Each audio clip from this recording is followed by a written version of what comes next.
Hello, friends. Welcome to yet another episode of Frankly Speaking with Dr. Sanjay Modi.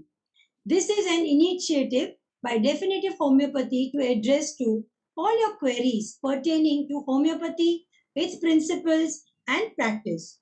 For those practitioners who are watching the series for the first time, Dr. Sanjay Modi believes that when a practitioner's confusion gets clarified, they gain more confidence in their pati and subsequently in its practice. So, here we try to put up questions to Sir. Questions which are frequently on the minds of the practitioners, which they have asked either on the Facebook page or personally to Sir. So, Dr. Sanjay Modi, Sir, the question for today is whoever has attended your webinar or heard you speaking has found you saying, you say homeopaths are like sugarcane juice makers. Why, sir? Actually, this is one of my favorite comparison where I find the work ethos and culture very similar. Have you closely watched a person making a sugarcane juice in India? It's worth watching it. He puts the sugarcane juice in a crusher to extract juice.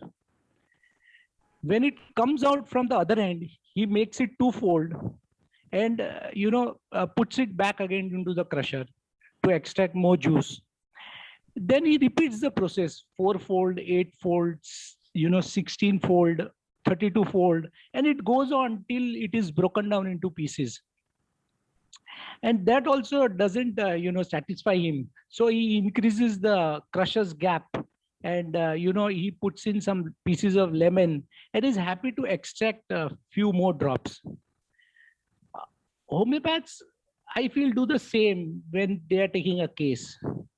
The poor patient is left dried up and crushed out by the time one finishes with the case taking.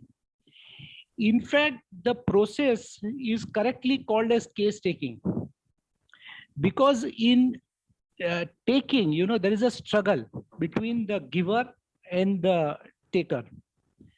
I go to the extent of saying that more than case taking, it is now equivalent to interrogation in the last 20 to 25 years, because homeopathic doctors and students always feel that the patient is hiding something and that needs to be extracted.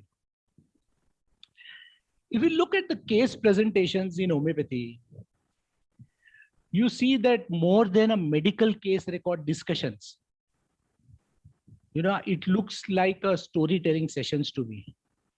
And we have our shares of Spielberg and Attenborough, and each outdoing the other, like a Harry Potter novel.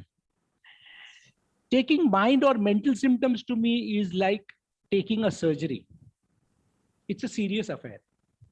A surgeon prepares not only the patient, but also himself before a surgery. There is a level of competency that needs to be achieved before taking up such procedures. You agree?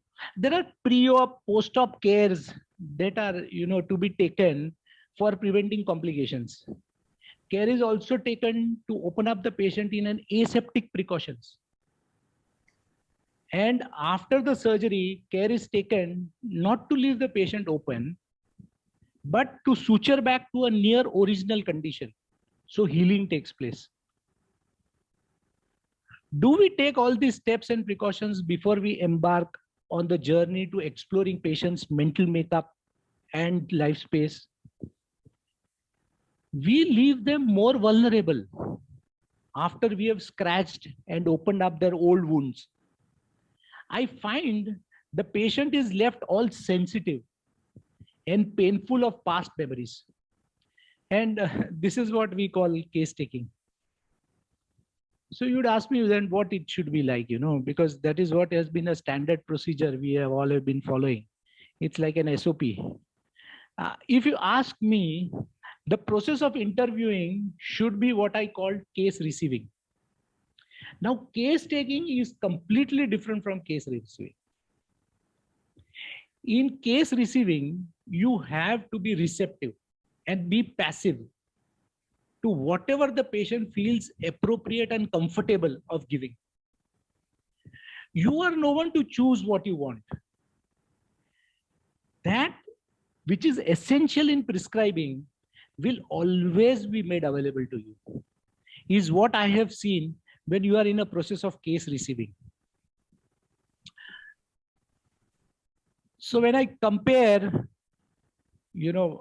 case taking with a sugarcane juice maker, it is with an intent to make you realize, to become more sensitive, empathetic, and receptive.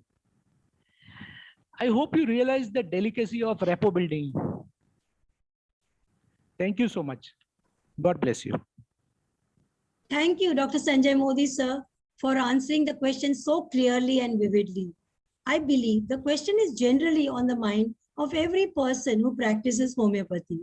Practitioners, they tend to lose confidence in their own pathy if their confusion is not clarified and addressed properly.